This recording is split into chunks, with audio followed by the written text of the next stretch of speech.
Have everybody's attention? Everybody ready to get going here? Yeah. We'd like to say thank you for being here tonight. I think we're in for a nice presentation. Greg and Lois will be, Greg and Debbie, not Lois, will be your hosts tonight, hostess, and we want to say thank you to them. If you haven't met them yet, take that opportunity tonight, maybe just to chat with them. About the membership, our last meeting is October 17th. It'll be held at Lebanon Lutheran Church, and it'll be about the winter sports, primarily the ice boating program. So you're all invited to that. That will be our last meeting for the year. We've had great attendance this year. We want to say thank you for everybody that's been supporting us. Catherine Quarles is going to have her mom help her, perhaps, as far as recording secretary. And we're still looking for somebody to replace her, but they have suggested that they would stay involved with the program until we do find a replacement. Myself, I'm going to stay on as long as I can. I know I've spent 2 years. I have another 2 years, and I'll be more than glad to stay on unless somebody else wants the job. So at this point, I think what we're going to do is I'm going to turn it over to Roger Sharmer. He's our historian. And he's going to kind of make a few announcements about a few things going on, some stuff that he has over on the table, and then he will introduce Greg.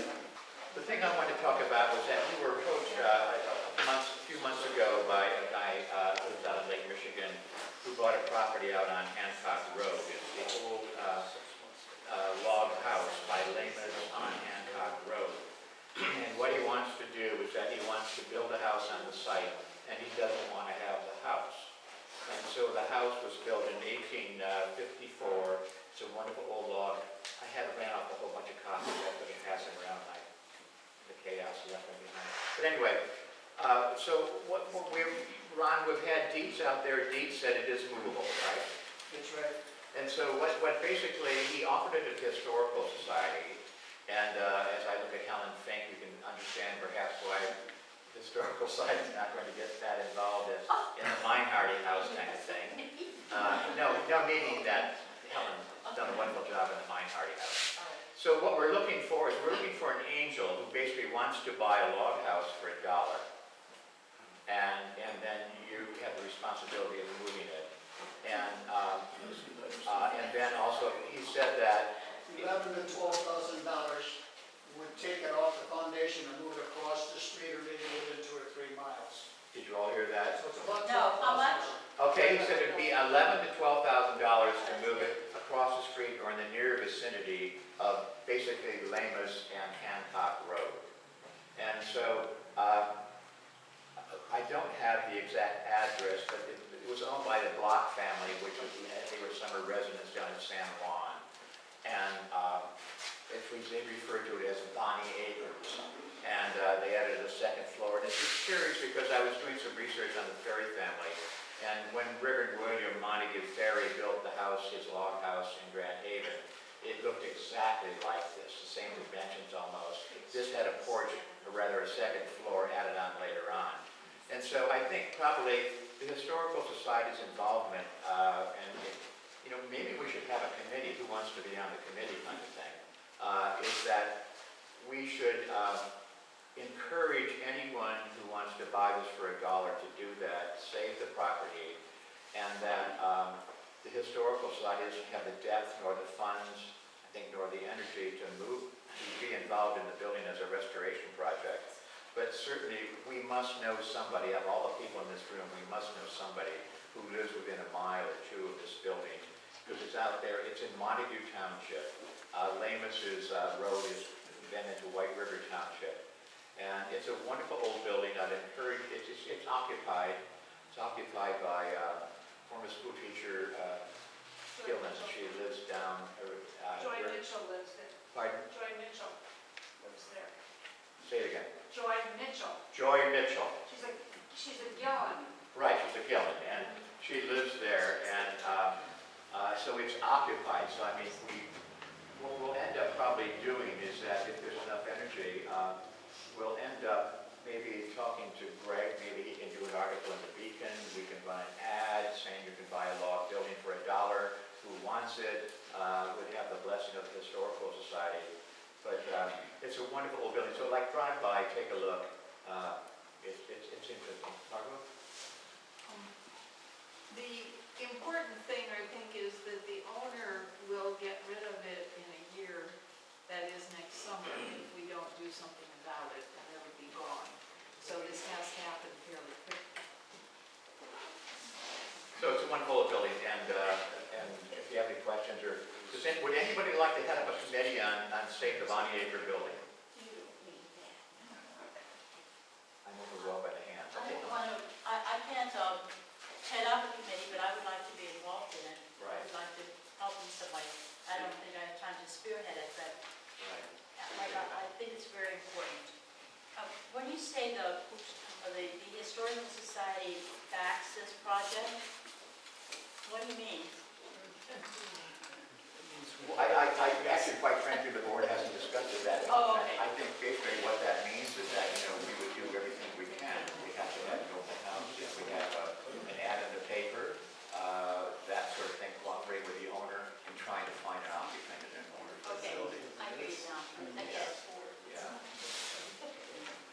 It's a great old building, I mean, 1854, you don't find it. It's wonderful, we say.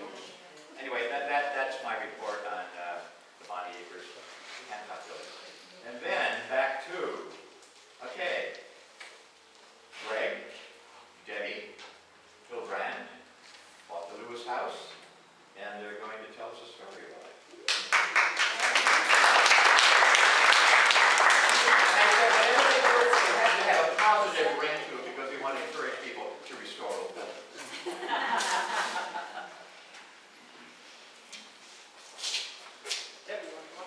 No.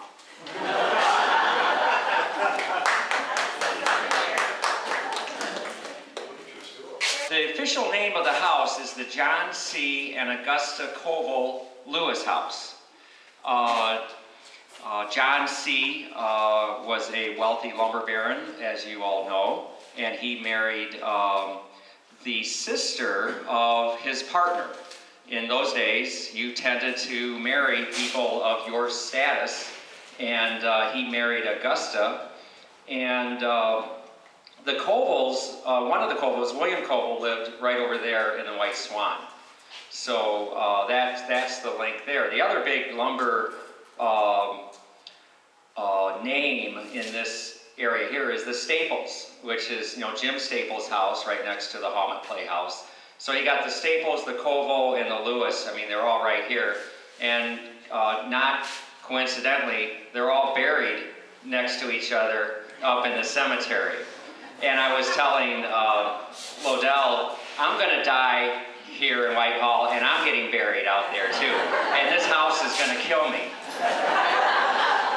Okay. When we bought the house in 2009, we didn't know what we were doing. We thought it was a very cool house. We knew that we wanted to live in Whitehall. We wanted to move here after we retired. And rather than buying a house that was kind of all done, we decided we wanted to buy a house that would have a little bit of work to be done. And so we thought it'd be a lot of fun to have a little project along the way. And so we really didn't know everything that we were going to get into. But this is John Lewis and his lovely wife, Augusta. And we did a lot of research to nominate the house to be on the National Register of Historic Places. That research was conducted, resources were from very many places, including the library, where the library keeps microfilm of the Whitehall Forum, which was the newspaper at the time. And there is also the history of Muskegon County, Michigan, with illustrations and bibliographical sketches of some of its prominent men and pioneers. And this is what we found there. It says John C. Lewis, lumberman, Whitehall, one of the wealthiest and most prominent citizens, is one who may be emphatically be termed a self-made man, one who has been singleness of purpose and steadiness of aim, united with industry and integrity, acquired wealth, accompanied with the respect of his fellow citizens. His residence is prettily situated on Mears Avenue on a bluff overlooking the lake. Guess who wrote that? He did. So, yeah. The beautiful home, one of the finest in the locality, is the scene of many pleasant social reunions, and although his extensive business interests frequently required the absence of Mr. Lewis, he hastens his return to one of the most attractive spots on earth to him. Isn't that beautiful? I love it. So actually, this was part of our data to distinguish the house for its historical significance, along with a lot of other things. This is a sketch that maybe many of you have seen, and it's a pretty remarkable sketch. And if you really study it, you can see some really cool stuff. It doesn't really show up here real well, but the actual sketch, it's quite detailed. You can see John Lewis on the porch, standing there. I think this is his first daughter, Nettie, or Lizzie. I'm not sure if it's Nettie or Lizzie. You can see this beautiful carriage house here. All right. And you know, you got tracks coming out where the carriage went. You got the boardwalk. You got a nice fence. You can see up here on the roof that it looks like it's striped. It had some chimneys, it had ironwork on the top, it had these fretworks in the gables, and so forth. And this was really one of our first only views of the house. That, you know, we wanted to know what it looked like when it was first built. And the guy that sketched this, we thought, well, you know, he probably took a lot of liberties, so we didn't know what was real and what was not real. However, in the brevity section of the Whitehall Forum, they published almost on a weekly basis the progress for the building of the house. And there was details there that were also very helpful in understanding what each room was used for, how big it was then and it is today, and so forth. And this is just an example. Height is a clear 10.5 feet. Best use is made of the space by having but few divisions, leaving the rooms of good size, and so forth. I also found some very interesting befores and afters in this magazine. And I'm going to show you lots of befores and afters. So this one is Dyke's Beard Elixir. And you can see that it went before you take Dyke's Beard Elixir, and then after. Isn't that amazing? It works like magic and never fails. This is before and after of Alan's anti-fat. And, you know, she's got a mustache. She must have used the beard elixir, too. And then after. So, one of the most, and probably, no, clearly the most important photo that was discovered is this one. This was in the Muskegon Museum, the Montague Museum. And Bob Lewis actually alerted us to that. Is he here? No? And this is a black and white photo, and we had the original. So when you look really, really close, you can really see a lot of detail. This isn't like a sketch or there's a lot of detail in this photo.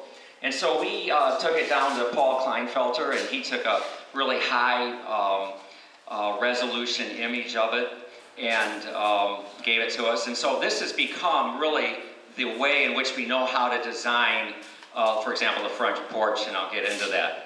But here they are, okay, so, there they are standing, so I just zoomed in on them. And there's John and Augusta, and I think that's Nettie. and 3 of his help. And I can see other details that I'll point out. What's interesting about the help is that I think they're Native Americans. And because if you really look carefully, their noses are more distinguished and such. And so that was kind of interesting. The details around the corbels and the brackets, all of that was really important in reproducing the porch as you see it today. Up on the top, you can see now what contributed to those lines that I showed you on the sketch. It looked like it was striped. It's actually scalloped, rows of scalloped cedar shingles, and then a row of square shingles. Okay, so that's how that's why that sketch showed the stripes. There's also this fretwork here that is missing now, and we're working on that. And from this photo, we are trying to develop the design for the fretwork that will go back up. The issue that we're having is that because the photo's from below and on an angle, it's difficult to square it up to a 90 degree. So we're spending a lot of time trying to figure that out. And then also the ironwork on top, we can see that clearly. And actually, when we were digging up the yard, we found quite a bit of it. So it was taken off, and we found I got a whole bunch of it actually. In the house, we found this thing. Does anybody know what this is? Ear trumpet? Yes, it is. It's an ear trumpet. That's very good. I thought it was like a kid's toy. And until I saw the movie, The Curious Case of Benjamin Buttons. And he's using it, going around listening. So I thought that was pretty cool. We also found some bottles and things like that. But we really didn't find any money. And that's what we really wanted to find. We didn't find any money. So this is another photo that we had to go by. This is about 1890, the best I can guess, based on the size of the trees. At this point, the house hasn't been changed. The front porch is still square. The fence is the same, and so forth. This is a photo that is down in the Pub 111 on the wall. And it was one of I was down there having a beer one day, and I saw it, and I go, oh, wow, that's my house. This is a postcard photo that's also been useful. Now, I got a date on it. It says 1915, and it shows Mears Avenue looking north, and the Lewis house is there on the left. And the postcard says, "Dear Mary, received your card and would like very much to come up Saturday. But Glenn and Amelia Phelps are coming down Sunday, so we will have to stay at home. Love to all, Blanche." And it's written to Mrs. John Carlton in Rothbury, Michigan. There is a Blanche Koval, and I wondered and she would have been alive at this time, and I wondered if that's who might have sent this. But this was interesting because now if you look carefully, you see the porch changed. And now it's round, and it has round columns. So there's a huge, huge change to the house sometime between about the turn of the century or early 1890s and 1915. And Roger's hypothesis is that at the World's Fair in Chicago, there was a new kind of trend to have round porches. So just as trends come and go with home styles and interior and exterior decorating, round porches became the in thing and square porches were out. And so they went to a round porch. My hypothesis is that the square porch succumbed to the elements of the White Lake and probably a little bit of the the Chicago World's Fair, and was it 1893? 1993. Yeah, the White City. It was a huge, huge event.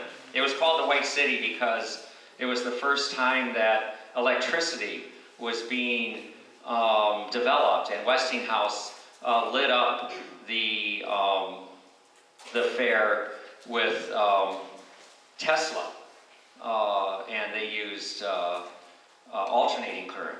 I don't know if you guys all know about that, DC and AC, and there was a big battle between Edison and Tesla. Okay, about 1950, we got this photo. This came from Lois Hildebrandt, and she gave us several photos.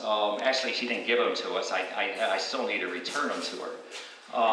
But this is a picture of the house when it was being used as a boarding house called Lakeview Rooms. And that is Mr. and Mrs. Hildebrandt, Rose and William Hildebrandt.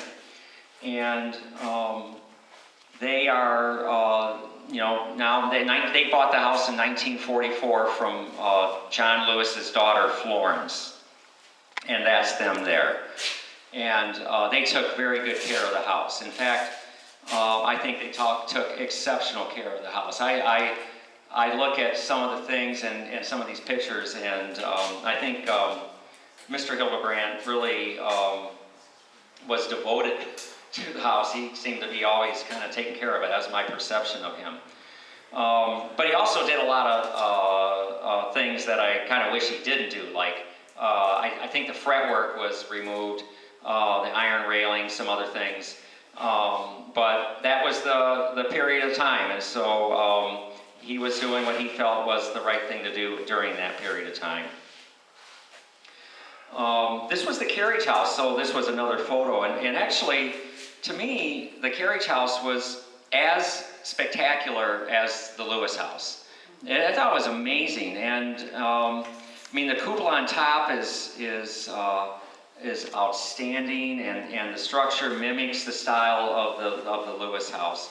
And so when we built this garage, we built it based on an inspiration from this photo, okay? And we're yet to put on the cupola on top. This is a picture of them actually taking down the carriage house. So that was interesting. There was a tragedy that occurred in the basement of this house, and that happened in 1960, in January. Mr. and Mrs. Hildebrandt were downstairs doing laundry, and a boiler system exploded, and the blast was so huge that it killed Mrs. Hildebrandt instantly. And Mr. Hildebrandt died a couple months later from the injuries. So it was an awful disaster that happened to them. Their children continued the boarding house for several years afterwards. But the blast was so big that it blew out the back wall, it blew out the back floor, it blew out windows. It was huge. This is the boiler.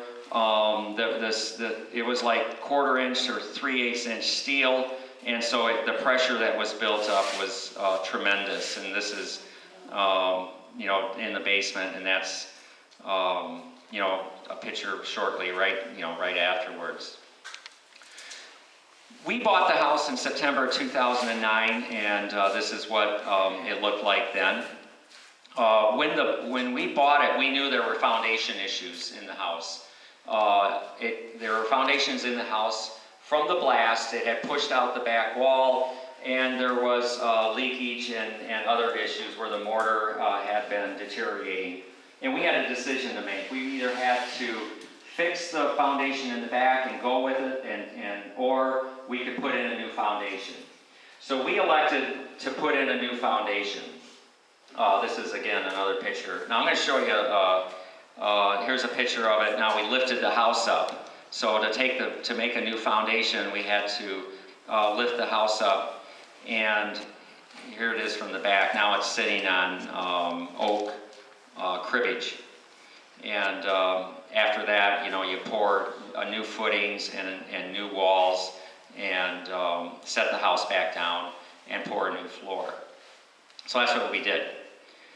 And now this is September, and we had squared off the front porch, you can see.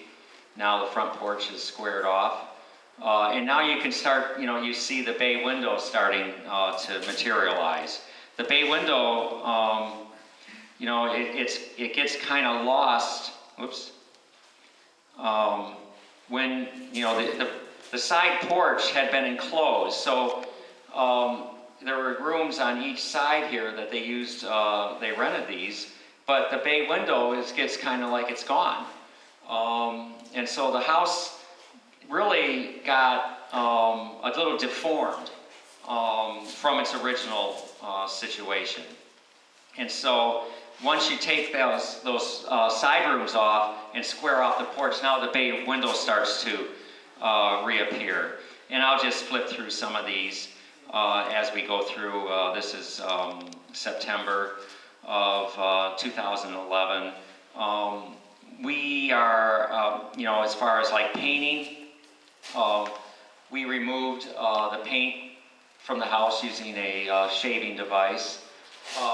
We saved all of the limestone that had been removed and put it back up. So the limestone that's around the house is the limestone that was there originally. So try to save that. One of the things I think that we have strived to do with the house is to retain and repair and not replace with this house. And in fact, the restoration that has been conducted has all been conducted in accordance with the U.S. Secretary of Interior's standards for rehabbing historic homes. That requires that when you do a renovation, you try to retain as much as you can. And so that's what we do. And I think that it's a really good thing. There's too many cases where, especially I'm a bit of when people want to replace old windows like the kind that are in this house, there's really no reason to replace them. They're just such fantastic windows. They do take work to rehab, but they're just amazing windows. So I just flipped through these. There we are trying to pose like John and Augusta.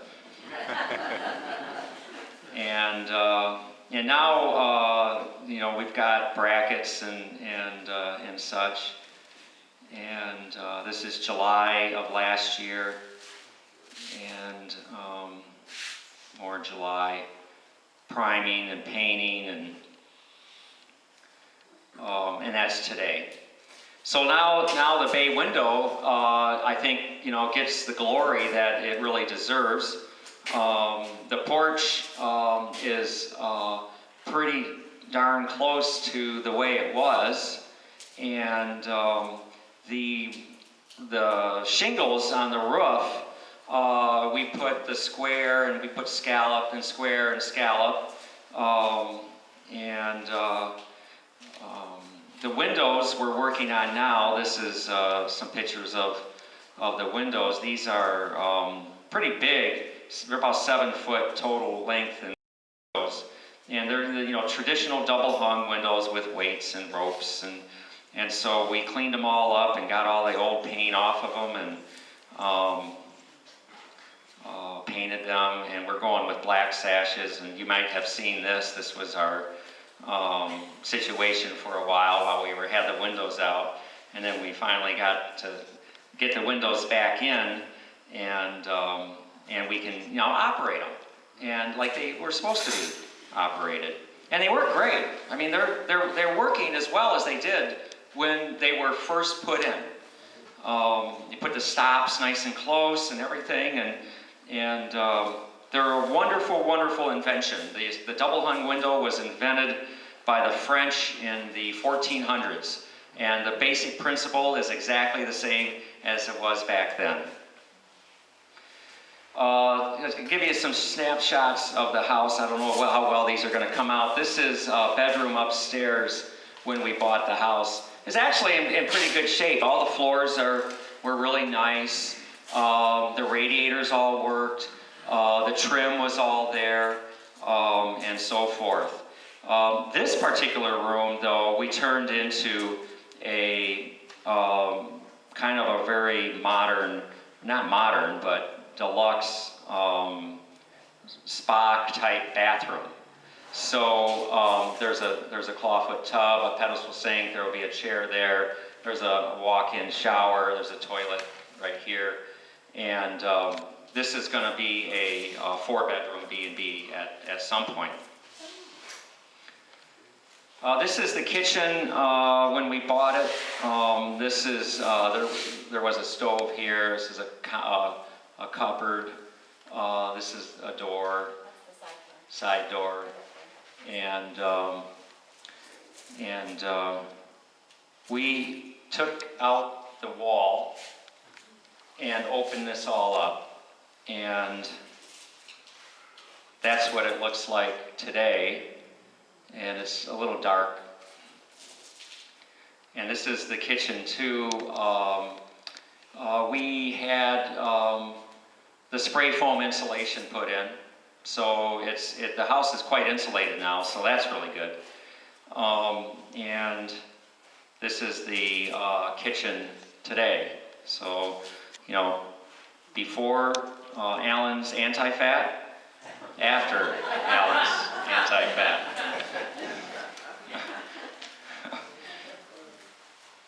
So what's next? Well, we got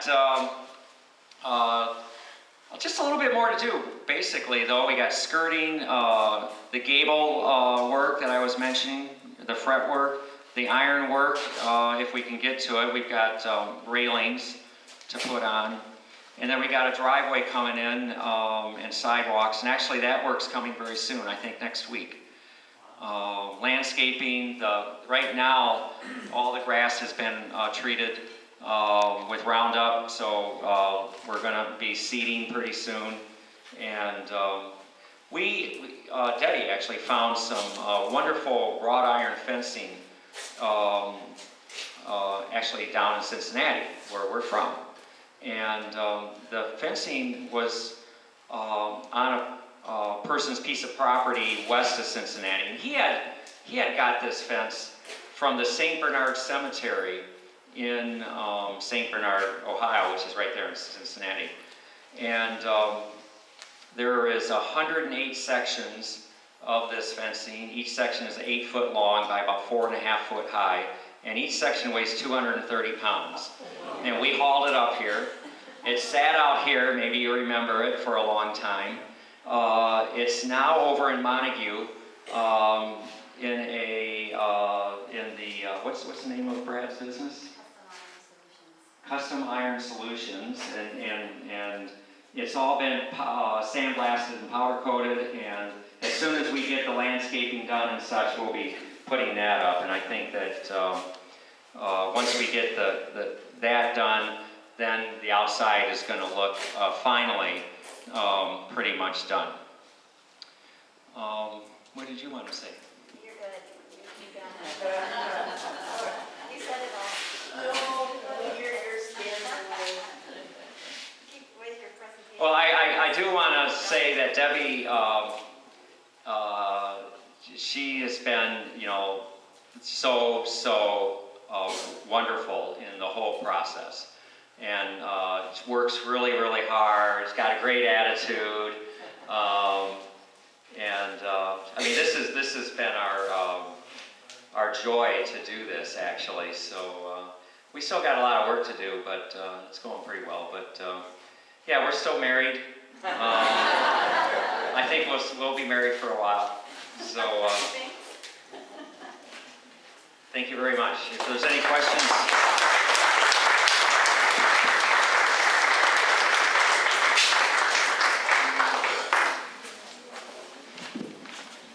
Thank you, Debbie. Thank you, Greg.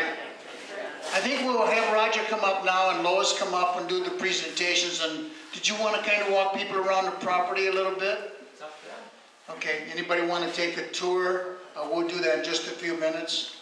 we have a committee who looks at houses and buildings in the area, and we award something, one of these plaques each year to the buildings that we feel are worthy of recognition.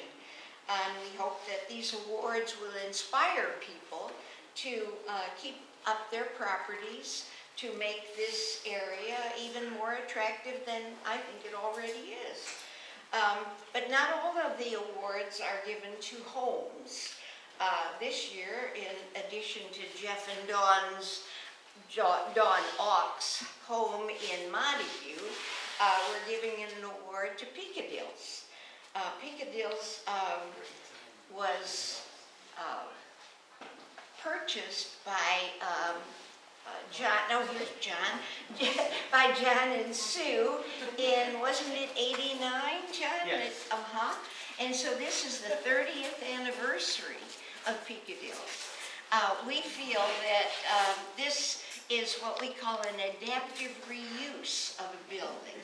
It was established as George's Market many years ago, and it was then made into a ice cream parlor by the former owners, and they sold it to John and Sue in 1920. Oh, It is Sue's birthday. She's not that old. they keep themselves up quite well. But anyway, the building was built in the 1800s, and now we're back in the 19s. So I'd like you to tell us a little bit about it. It's their 30th anniversary, and just a secret, it's Sue's birthday today.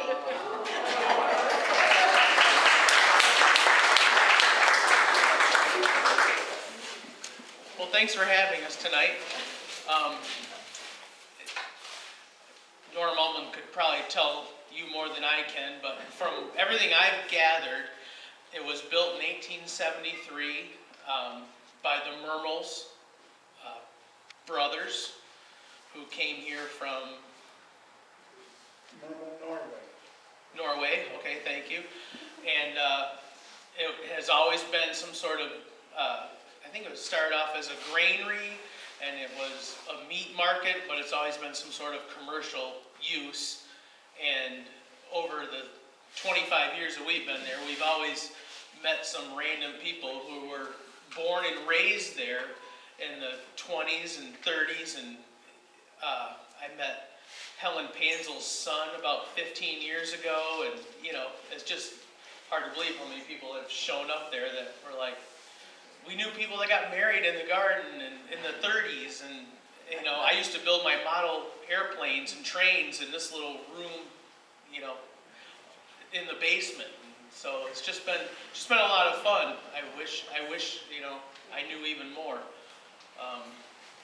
So then obviously it was Panzel's in the 30s and 40s, and then it was George's Market in the 50s until the early 70s, and then it was closed down and shuttered for, I don't know, 10 or 12 years until 83, when the Wessels came into town and they restored it and started Peekadills, and they established, you know, a few of the nice tables in the garden, and they started the sandwich section also, and then they ran it for 7 years, and then we bought it in 89, and it's just grown ever since. Very good. And I think everybody here has good memories of Peekadill's present memories and for the future as well.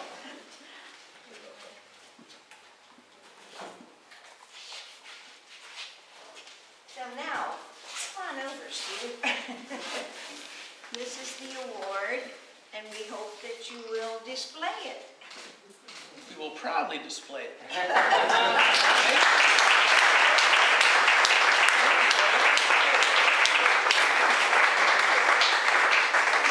Okay.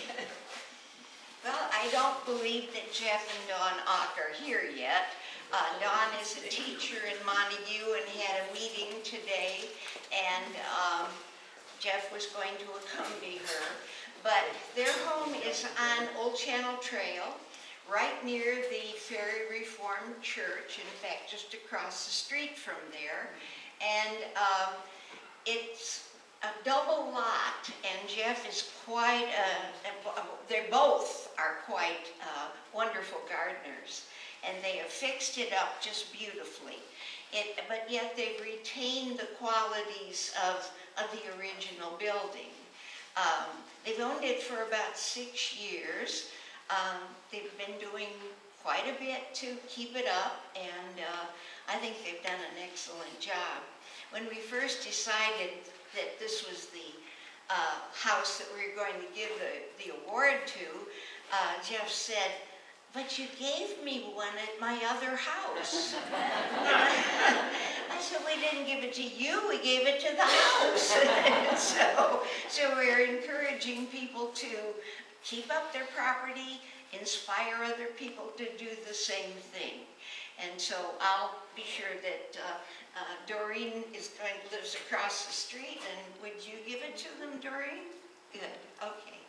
By the way, I'd like to tell you who's on this committee. We've got Cassie Ellis back there. We've got Ellie Dennis over here. Cal and Jane Lane, I don't think are here tonight. Oh, they are? Oh, there they are, back row. Ruth Pitkin. Raise your hand, Ruth. And Roger Sharmer, and I'm Lois Ekstrand. Thank you.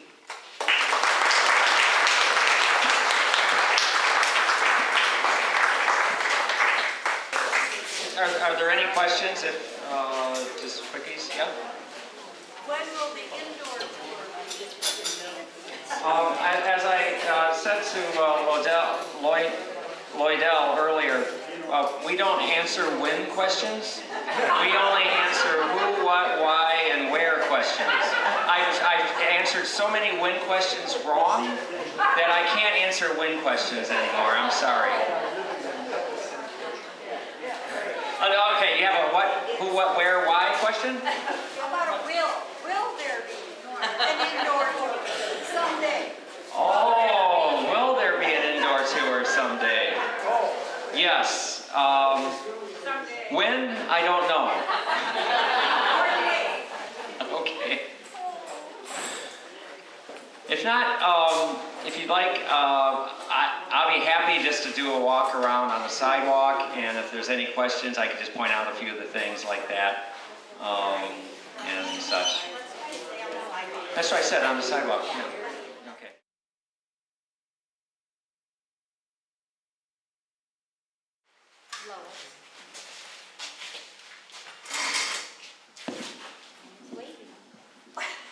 Mr. Kasner's doing this, what's up?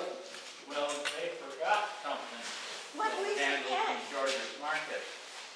The folks could call up, and one of my kids would go down and get it, and power, or pay, on payday, would pay the bill. All they had to do was call, and somebody would come up, but wouldn't give anything to them unless mother called first. Historian himself. Oscar, it's nice seeing you tonight. Oscar has a lot of CDs down the whole Hokey Pokey. He does a lot of this programming for the Historical Society in the area, so it's nice to see you, Oscar. Does anybody have anything else?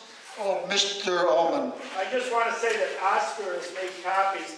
Joe Pitkin interviewed a lot of the Sylvan Beach people, and sadly a lot of the people he interviewed are gone now. But I ended up with a set of those interviews. Oscar has put them on DVDs, and he has them at Hokey Pokey if you'd like to buy one.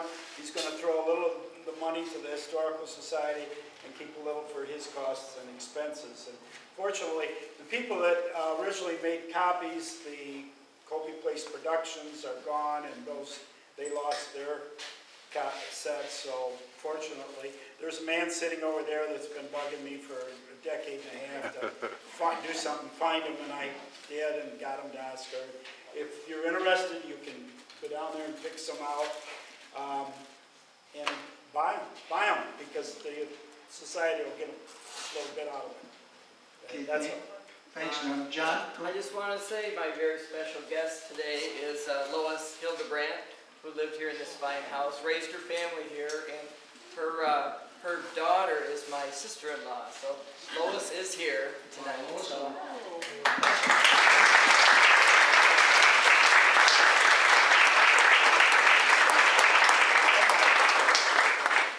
Does anybody else have anything? I got one quick thing about George's Market. Okay, Coach. George Morse was my scoutmaster, and I also delivered newspapers to George's Market and to this house. In fact, the one day I'll never forget delivering papers was when Carol D. Bradley went down. Horrible storm. And I remember walking backwards down the middle of Mears Avenue because there weren't any cars out, only fools would be out. And George Morse stood in the front by his cash register, if you remember how that store was set up, and he could tell you as the sun went north and south, because, you know, it faces west. And he'd say, 2 weeks from now, the sun will be there. And then he'd say, in a month from now, it'll be there. And I thought, yeah. And he stood there for so many years, he knew where that sun was going to be on what day. It was just kind of amazing. Thank you, Norm. Anybody else have anything? Yeah, I just think did we want to take a walk around the outside? I'm going to turn it over to Greg and Debbie here in just a minute. Perhaps people ought to know who to pay if they want them to pay for their membership tonight. Oh, Is Jim here? right here. Tom Loman. That's for next year, right? You pay Yes. tonight, you got That's next year. correct. That'd be membership for next year. You get the rest of this year, and what a deal. Did we get some membership forms filled out tonight? New ones? Good, thank you, thank you. Okay, if there's nothing else, I'm going to turn it back over to Greg and Debbie. Remember, there's coffee, refreshments back there for you. Please enjoy it. And Greg and Debbie are going to do a little tour or answer any questions that you might have. And thanks again, everybody, for coming out tonight. Greg?